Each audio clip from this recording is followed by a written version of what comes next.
I want to welcome everybody to the December meeting, our last meeting of 2024. Hope everybody had a great Thanksgiving and looking forward to the holidays. We have a pretty brief agenda today, so I think we'll just get going.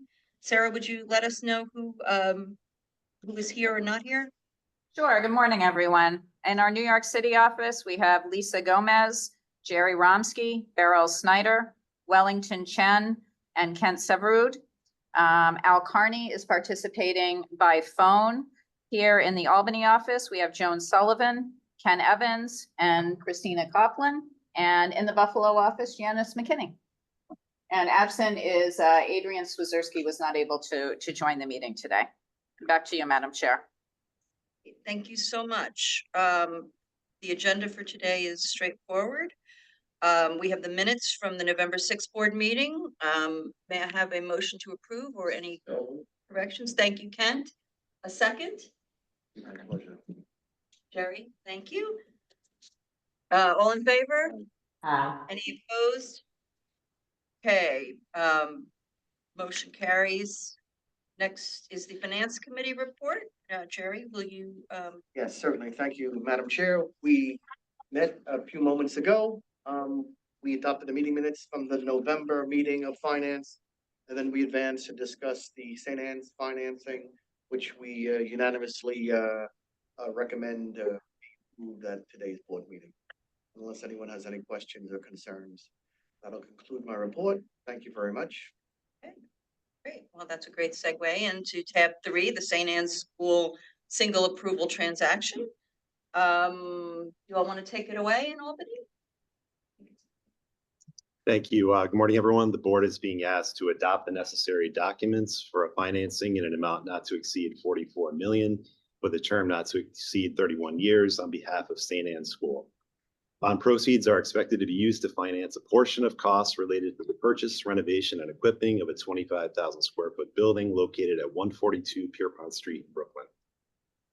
It's anticipated the proposed issuance will be sold through a private placement to Webster Bank, a qualified institutional buyer. Bonds are expected to be issued as a fixed rate with a term of 30 years, and are expected to be structured as drawdown bonds, allowing for the issuance of specific principal amounts as project costs are incurred during a 3-year interest-only period.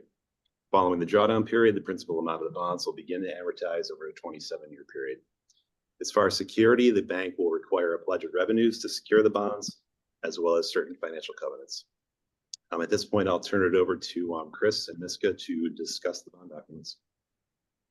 Good morning, everyone. Thanks, Dave. A couple of quick things. I apologize. There might be some overlap with Dave's presentation, but I'll do my best to limit that. I'm going to talk about the authorized bonds and the resolutions, and then Miska is going to talk about the loan agreement and the security.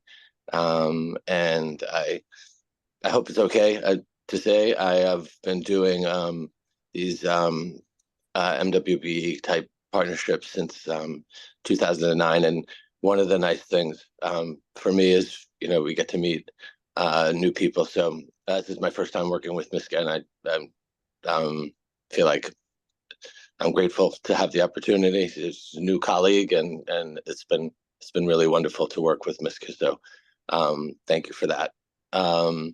Before you for consideration is the adoption of the St. Anne's School Revenue Bond Resolution, authorizing the issuance of revenue bonds for projects for St. Anne's School, and a series resolution authorizing the issuance of one or more series of St. Anne's School revenue bonds in a principal amount for any individual series and in the aggregate exceed $44 million. The authorized bonds are proposed to be issued to finance the project described in our letter, and Dave gave some detail on that, capitalized interest, and cost of issuance. It is currently expected that the authorized bonds will consist of one series of tax-exempt bonds to be privately placed with Webster Bank National Association by D.A. Davidson Company as placement agent. The authorized bonds are expected to be issued as drawdown bonds with an approximately 3-year drawdown period during which the school will be paying only interest. The general resolution constitutes the basic agreement between DASNY and the holders of the bonds and contains the basic terms that apply to each series of bonds. The general resolution authorizes bonds to be issued from time to time as fixed rate bonds, variable rate bonds, and in other forms or structures, all in accordance with the related series resolution or certificate of determination and for the purposes set forth therein. Each series of bonds is secured by revenues consisting of payments to be made by the school under the related loan agreement, by certain funds and accounts established for such series of bonds, and by any other security pledged to the payment of such series. The series resolution authorizes the issuance of up to 44 million aggregate principal amount of authorized bonds in one or more series at one or more times, and delegates to various officers of DASNY the powers to make the determinations described in our letter and to do all things necessary or convenient in connection with the sale and issuance of the authorized bonds. In accordance with DASNY's guidelines, the series resolution also contains restrictions on the ownership and transfer of the authorized bonds to qualified institutional buyers. And as Dave said earlier, Webster Bank is in fact a qualified institutional buyer. At this point, I'll turn it over to Miska to continue our presentation. All right. Hello, everyone. Again, my name is Miska Shaw. I'm a partner and chair of the public finance practice at Ahmed Zafaris. We have worked on several DASNY transactions in the past. It's been a couple years. So we're glad to be back working for the authority, and we've had a good experience so far working with the folks in-house and with our co-bond counsel as well. So I'm going to talk about the loan agreement and the security for the authorized bonds. The authorized bonds are special limited obligations of DASNY payable solely out of payments made by the school pursuant to the loan agreement. And the monies and investments held in the funds and accounts established by the general resolution and the series resolution. The loan agreement will require the school to make payments in amounts and at times sufficient to make timely payment of debt service on the authorized bonds. The school's obligation to make payments under the loan agreement will be a general obligation. Consistent with DASNY's financing guidelines, specific security for the school's obligations under the loan agreement and any financial covenants will be determined by Webster Bank and the school. It is expected that the authorized bonds will be secured by an all assets pledge set forth in the security agreement. The authorized bonds are not expected to be secured by a mortgage, a debt service reserve fund, a letter of credit, or a financial guarantee insurance policy. The school will enter into a bond purchase and continuing covenants agreement or similar agreement with Webster Bank, which is expected to contain certain financial covenants. Upon the issuance of the authorized bonds, DASNY will assign its rights under the loan agreement and the security documents to the trustee pursuant to one or more assignment agreements, subject to certain retained rights of DASNY relating to, among other things, the preservation of the tax status and statutory validity of the authorized bonds, indemnification of DASNY by the school, and the receipt of authority administrative fees. There is also expected to be an intercreditor agreement governing the sharing of security between the authorized bonds and certain other outstanding indebtedness of the school. Thank you.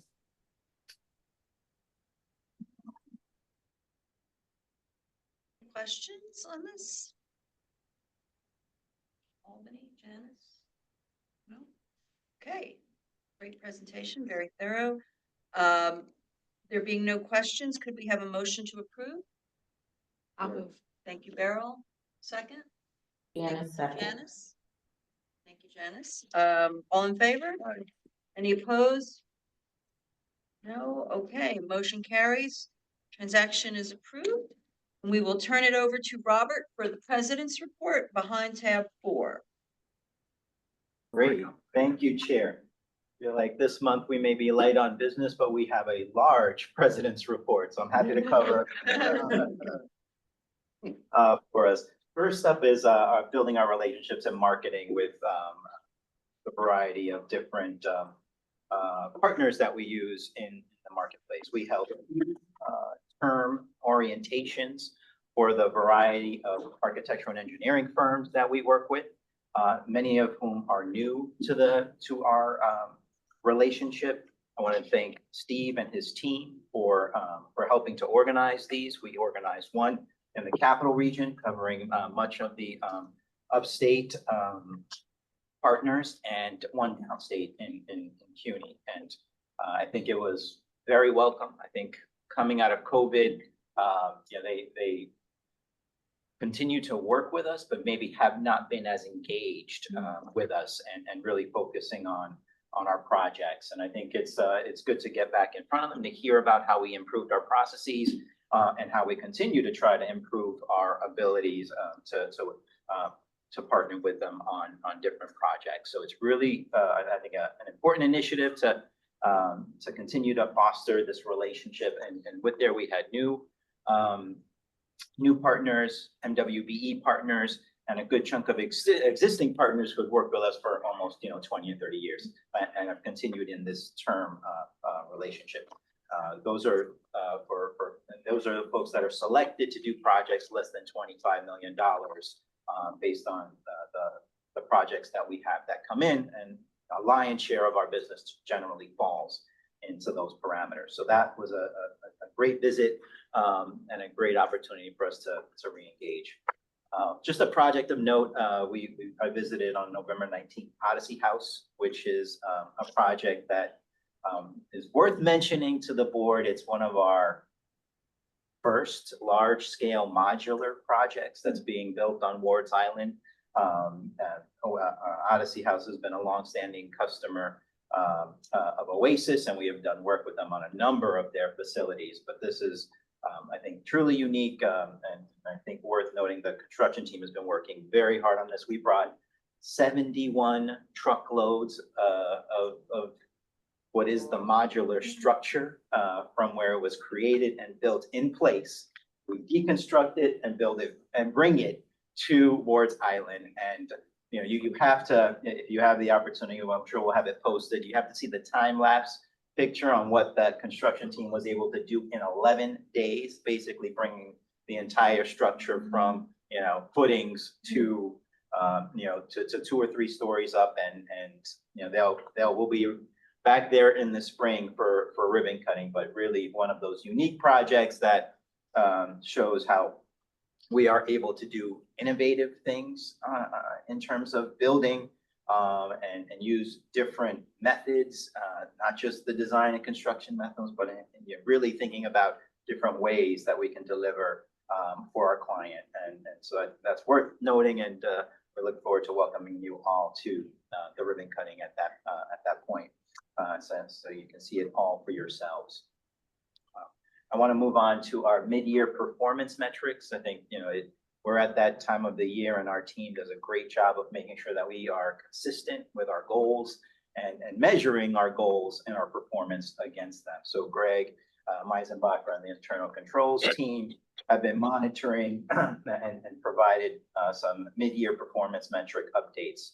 So thus far, we've completed 24 full-service construction projects that were over $1 million, and all of them were completed under budget in terms of what was 10 of those were schedule critical SUNY housing projects, and all 10 of those were delivered on time and in time for student occupancy. And the total budget for those 24 projects was $136 million. And we were able to deliver those at an estimated cost of $121.2 million, so 11% under the total budget for those projects. There's always room for improvement. There are 6 that got away, but we're gonna, those are ones that we will continue and have certainly reasonable instances for why they exceeded the scheduled date. Some of it was COVID, some of it were client design related changes, things that Steve and his team are very used to seeing. They try to discourage those things from happening as much as possible, but in those instances they're there. But I think overall our performance and our goals we continue to meet and exceed those. Another important area for our goals and measuring that is our MWBE participation, MWBE participation. And for the first half of the year, we're at 33.94%. So we're at 19.65% participation for MBEs, 14.29% for WBEs, and our SDVOB participation for the first half of the year was at 5.03%. And this included our first award to a prime contractor who was an SDVOB for over $4 million. In the public finance space, we continue to meet our days to markets goals for public finance. We've had 4 bond issuances for existing clients, 2 bond issuances for new clients, and 2 pooled financings with 1 state-supported debt financing done. And as you'll hear later, 1 well on its way. And the par value for those projects was $3.1 billion. And the team continues to monitor bond pricing and yields at the time of sale and in the secondary markets to ensure that we are pricing fairly. And then in our third area with respect to our goals and our metrics is workforce. And as of September 30th, we have 481 permanent employees, salaried employees. And out of those, 346 have undergraduate degrees, 127 possess graduate or advanced degrees, and 110 employees possess a total of 158 professional certifications and licenses. And also, employees received a total of 4,415 hours of training and professional development. So those are some of our 3 most important areas in terms of goal setting. Our people remain critical to our success.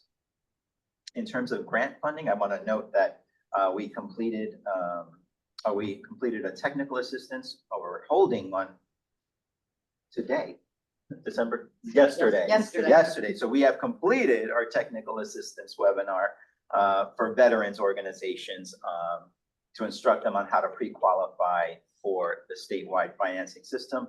And we look forward to planning to roll that out for our nonprofit partners as well. And then of note, our HECAP grant program is being released in mid-December. And we currently expect that will be over $85 million of capital grants that are available for private colleges and universities in what is the 7th round of funding for this program. Important announcement and reminder is Project Sunlight. The annual Project Sunlight training is included in the board materials. It is part of the Public Integrity Reform Act of 2011. We require everyone to take this training. Chancellor Severud has gotten a head start on that, being a new member and required to do that upon joining, but we want to make sure that everyone has an opportunity to review those materials and then notify Monica Norris in Council's office that the training has been completed. We want to also take switching topics from Project Sunlight to Public Finance Diversity Fellowship. We're very proud of the work that our 2 fellows, Justin Gong and Muj Habibullah, have been doing. We introduced them to everyone over the summer. They have recently completed their 6-month phase of the fellowship here at DASNY Public Finance. Can everybody see our friends over there? They're hiding behind the pillar. But they are here. Oh, 2 here. We want to, of course, recognize their hard work and thank them for that. They're going to be now beginning the 2nd phase of their fellowship. Justin's going to be at JP Morgan Securities and Moj will be at Ramirez. So we want to wish them success on the next part of their assignment and thank everybody in the public finance team for making this partnership and this fellowship really rewarding. And in particular, Alex, yeoman's work on taking them under your wing and showing them the ropes and being both a mentor and a supervisor. And I rest assured that when you're done with the 6 months, you will realize how valuable DASNY is and the value of public service. And consider us, in your public finance future careers. So thank you guys. we want to make some introductions. I know the board has been certainly aware of the transition in terms of our opportunity programs group with the departure of Michael Clay.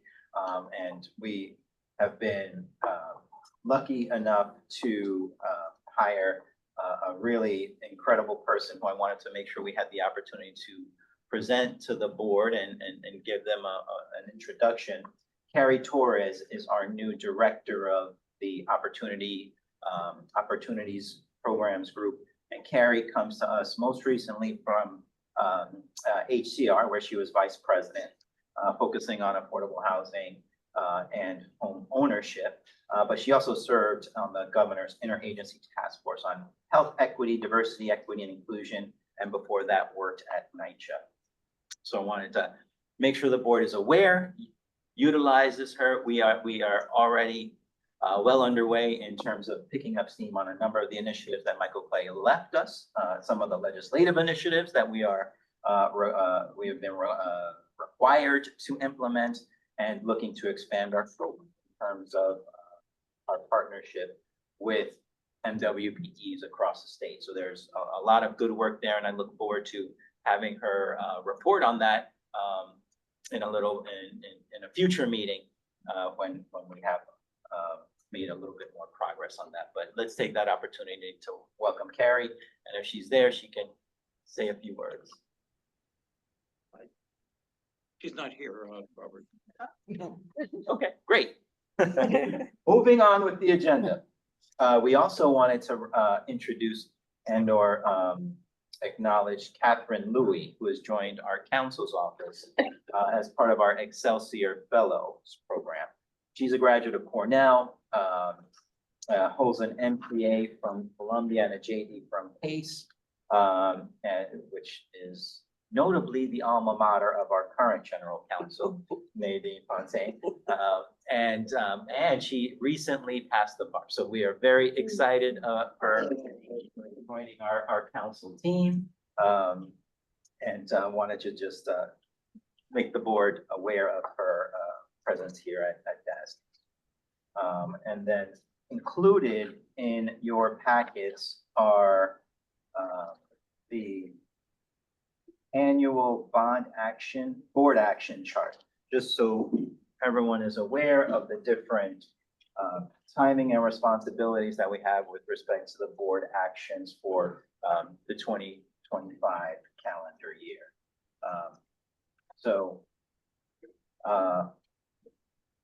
Since we have done introductions, it is also appropriate that we do departures. And I think we have to recognize that this day is one that we knew was coming, but is no less bittersweet. I think we recognize that we want to really acknowledge and thank our General Counsel Nadine Fontaine for her service to DASNY as she moves on to, I certainly will not say a higher calling, a different calling at the Court of Claims. And I think Governor Hochul, in her wisdom, really made a wonderful selection in choosing Nadine to join that court. And over the last 3.5 years, she has truly been an essential voice in supporting all facets of our work here at DASNY, and really provided exceptional leadership in managing not just very sensitive legal matters, but really bringing all her expertise and experience from her time in the chamber to really defend DASNY's interests on any and all matters, and really be a strong voice and advocate for us. I think, I think her fingerprints are certainly visible on much of our strategic decisions over the last few years, and certainly it's her thoughtfulness that has helped us navigate a number of challenging situations and provide really beneficial outcomes for us as an organization. So it gives me great pleasure and honor to be able to recognize that, and most importantly, to be able to do that today in the form of a resolution.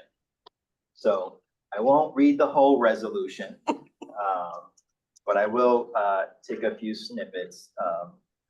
But I think whereas Nadine Fontaine joined us in 2021 as General Counsel in DASNY's Office of General Counsel, and whereas she has provided invaluable legal advice with respect to 54 issuances of DASNY bonds totaling $24.3 billion, and whereas she has provided invaluable legal advice with respect to more than $2.5 billion in construction awards on behalf of clients, including $1.4 billion of our life sciences public health laboratory project.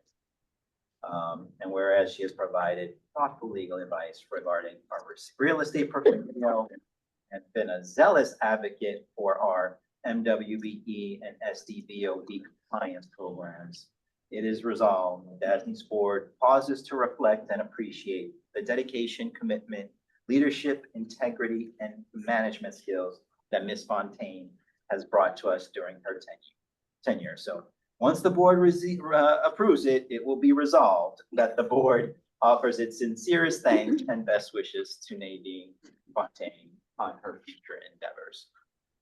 Wow, wow, wow. Here.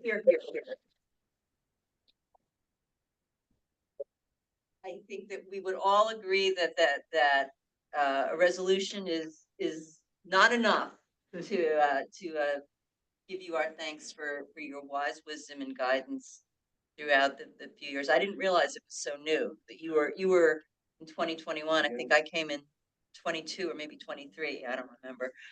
But it seems that you were the guiding light, and I would have guessed you had been at DASNY for 15 years. So thank you, Nadine. We wish you the best for your next chapter. I think it'll be exciting. We will miss you sorely, but we are excited for what it brings for you. And I'm sure everybody's going to want to say something. So I will open the floor to you're the vice chair, right? So I'm going to give you. Thank you very much, Madam Chair.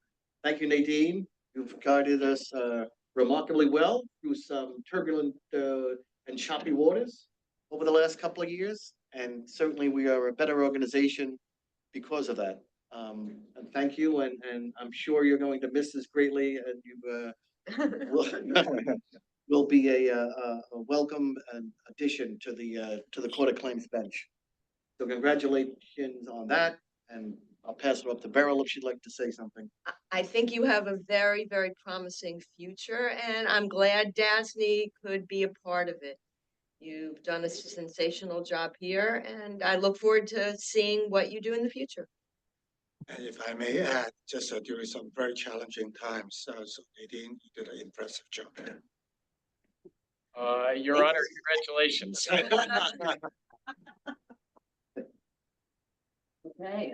If we ever appear before.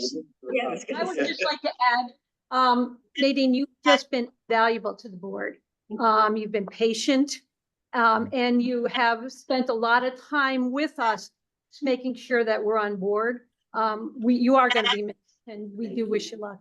Yeah, really appreciate it. Janice, you got something? Ditto everything. Much congratulations. Thank you so much for being welcoming, being thorough, being the utmost professional, and ensuring that we represented the state of New York in the way that we should. And I am so happy for you. I can only guess what the future holds. Thank you so much. Anybody else in Albany or on the phone? Cal, may I offer a couple of comments? Hello? We hear you. We can hear you, Al. I'm fine. I've watched you develop at DASNY and Nadine, and I've been very proud actually to learn from you. One project in particular that I won't discuss as we consider the resolution. You taught me a great deal, and I'm very pleased to have had the chance to work with you. Much luck to you in the future, Your Honor. Thank you.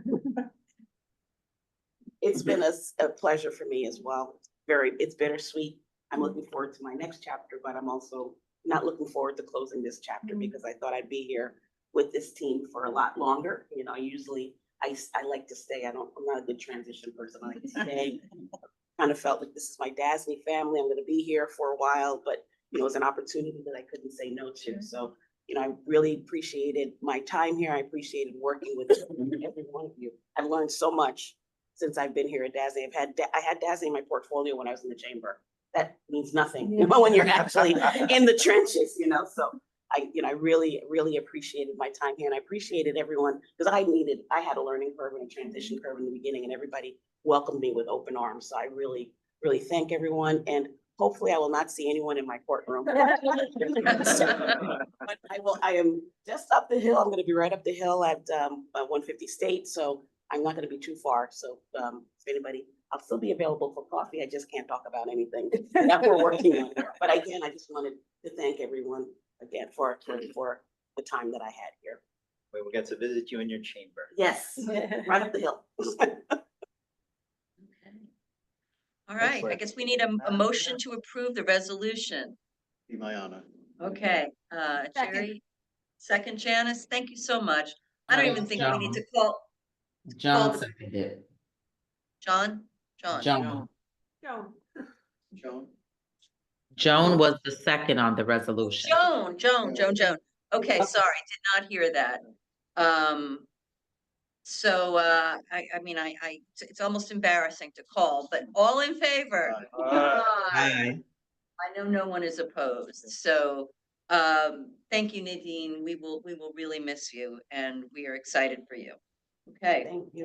anything else, Robert, for you? No, the seeker report and the monthly grant report are included in your materials for your review. Fantastic, thank you. Okay, so we will then turn it over to Portia and the public finance report.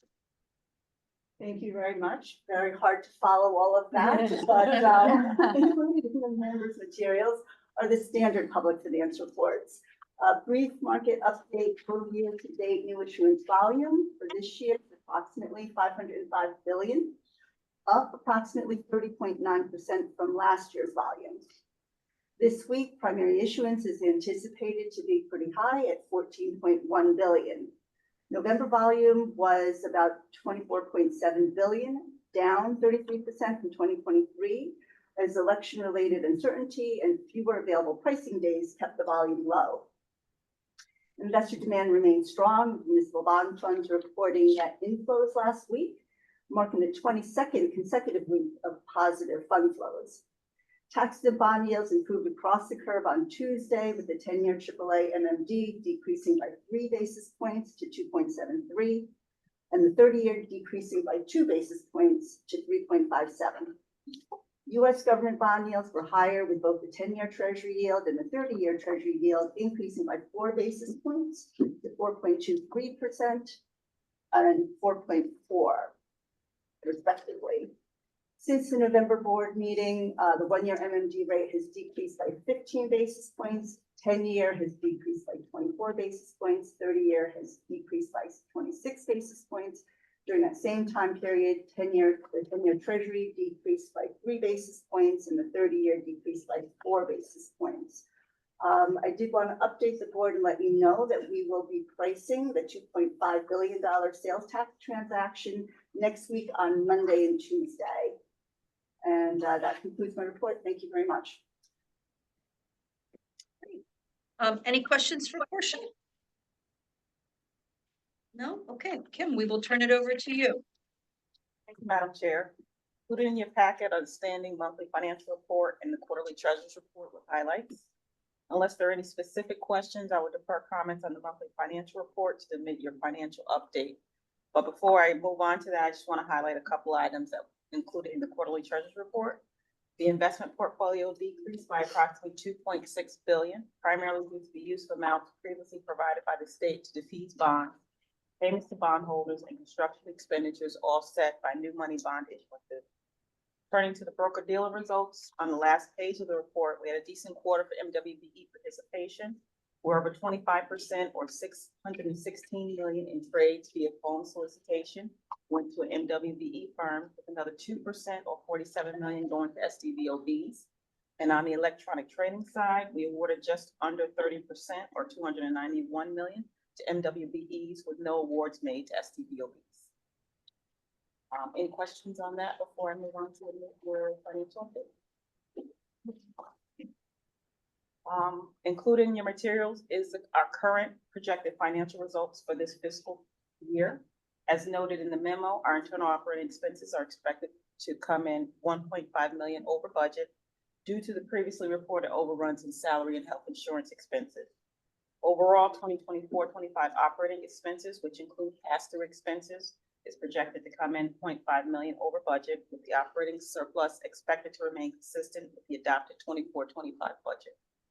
I'll now turn things over to Jeff Arnold, who is the Director of Budget Operations, and he'll walk you through some of the specific highlights. Thanks, Kim.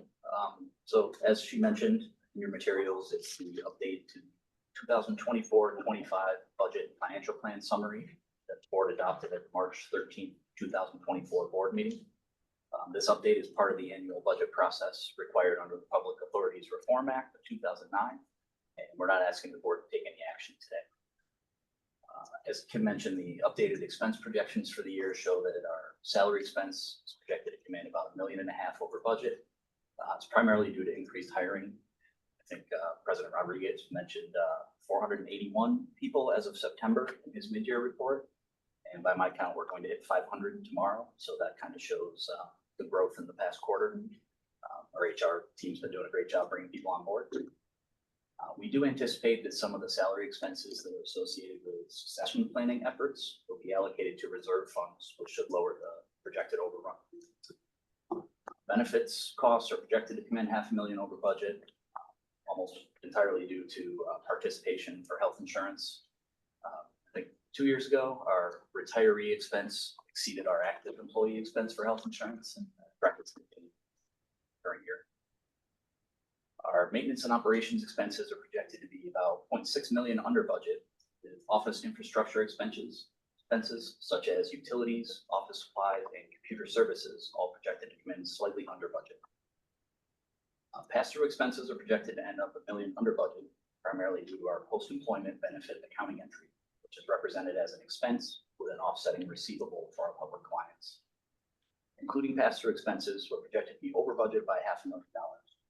As I mentioned before, we do anticipate that we will be allocating enough succession planning related expenses to reserve funds to cover this overrun. So we're not requesting a budget amendment at this time.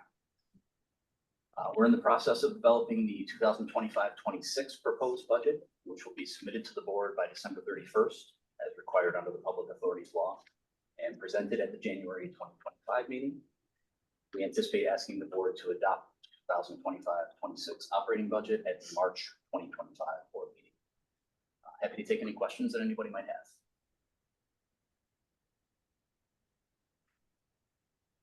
Anybody? Buffalo, Albany? No? Okay.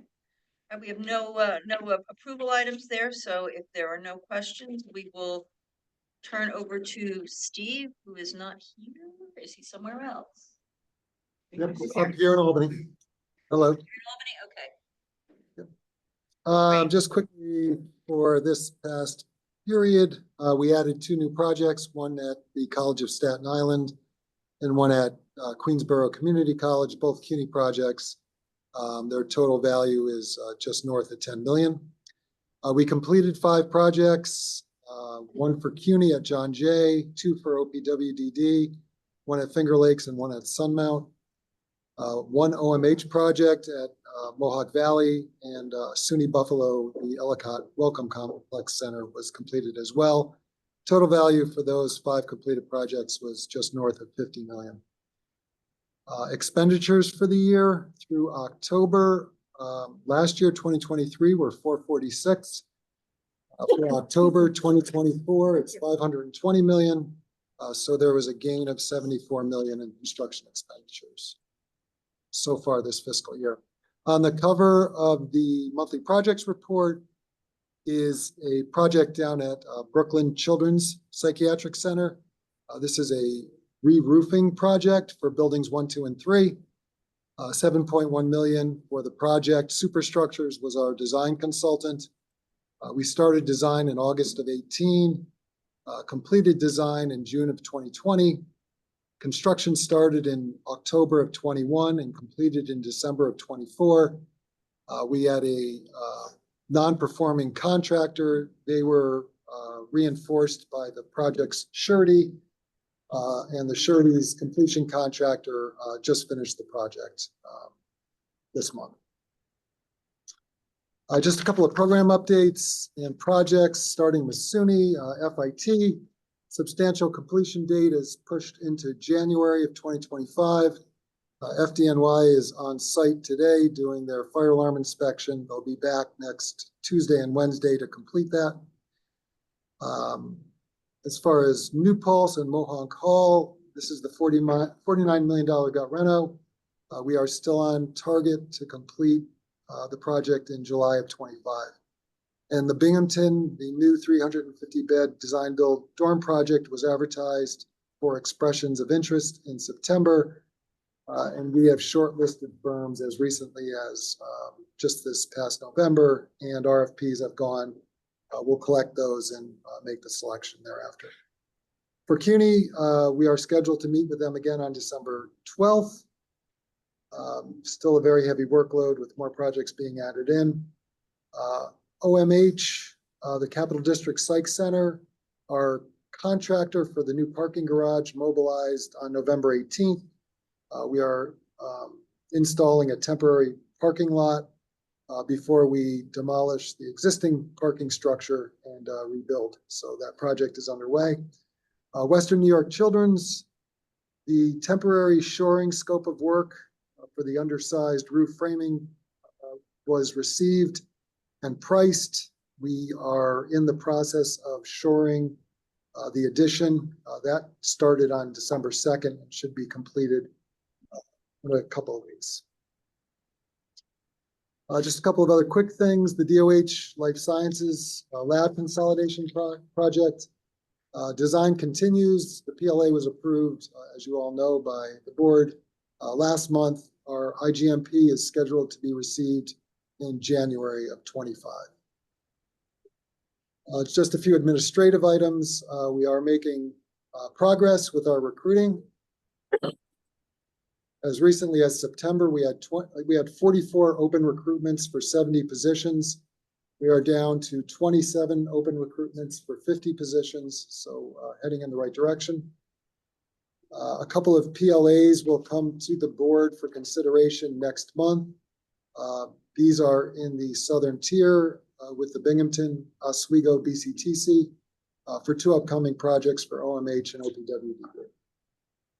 As far as PM Web goes, we are nearing completion of the contract manager to PM Web migration of all projects. There are now over 1,400 projects in the new system. DASNY will be at the AGC conference next week presenting, and we had our last construction division had our last quarterly directors and chiefs meeting in early November. Next one scheduled for February. That concludes my report. Great, fantastic. Nadine, do you have a final general counsel? Can I just ask Steve a question? Sure, I'm sorry, apologies. Steve, from the mid-year report, I have a lot of projects and they don't come in either individually or in the aggregate at 11% under budget. So could you just talk a little bit about how that happens and remind folks that that's not always going to be able to be the case? Yeah, I think we were talking about the SUNY projects. Yeah, sure. So you have to remember that these projects are funded with a certain dollar amount, but the market speaks, and under budget can be as simple as the contracted price was less than the funded amount for the project. And that was the case this summer, which was a very encouraging trend.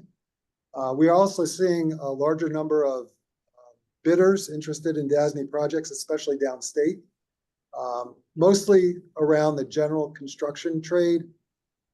So I think all those things are more competition.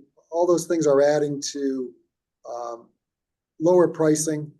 And the thing about the SUNY work is we get many repeat contractors who have done this work in the past. So it's not really new to them. Some of the work is a phase 2, 3, or 4 on a project that was started last summer. So there's a lot of, I think, forces at work that contribute to the quote unquote under budget numbers for the city program last summer. Thank you. Also depends on the optimism or pessimism of your budgeter. Beginning budget is always. Sorry, any other questions for Steve? Okay, all right. Nadine, do you want to have a final general counsel's report? And a final request for an executive session. Yes, ma'am. That's all you, that is all you're gonna handle your report in executive? I guess Yes. so. All right. Well, may I then have a motion to go into executive session to discuss, among other things, the financial or employment matters pertaining to a particular person, corporation, or borrower, including any employment, fiscal, or other sensitive concerns. Okay, great. I think I have Beryl and Jerry. Motion to go into executive session. That concludes. Okay, now we are back. Now we are back in main session.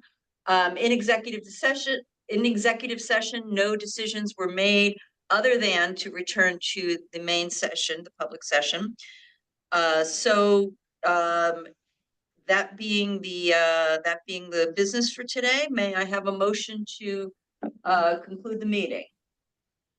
My Jerry Beryl, thank you. happy holidays to all. Yes, very happy holidays, Christmas, Kwanzaa, Hanukkah, Three Kings Day, which leads into Mardi Gras, Festivus, yes, etc. Lunar New Year, sorry, I was just getting to January with Three Kings, then Lunar New Year. And then Mardi Gras, so.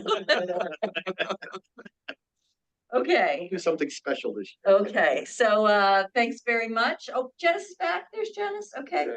All right. Well, I think we are done. Everybody have a great end of the year. I want to congratulate the DASNY team on a great year.